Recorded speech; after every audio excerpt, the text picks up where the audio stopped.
نبی پاک علیہ الصلوۃ والسلام کی خدمت میں بھونا ہوا ایک پرندہ پیش کیا گیا، جس کو کہتے ہیں نا روسٹ، بھون کر سرکار کی خدمت میں ایک پرندہ پیش کیا گیا۔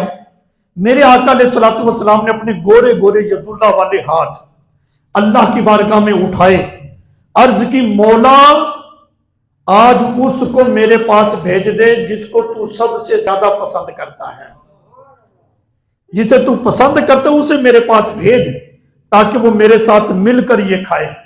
کچھ دیر کے بعد دروازہ کھٹکا، خادم حاضر ہوا، عرض کی یا رسول اللہ صلی اللہ علیہ وسلم، باہر مولا علی المرتضیٰ رضی اللہ تعالیٰ عنہ تشریف لائے ہیں، اندر آنے کی اجازت مانگ رہی ہیں۔ اب حدیث کیا تھی؟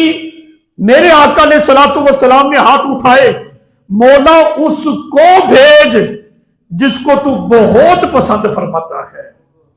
اور دروازے پہ کون آیا؟ مولا علی المرتضیٰ رضی اللہ تعالیٰ عنہ۔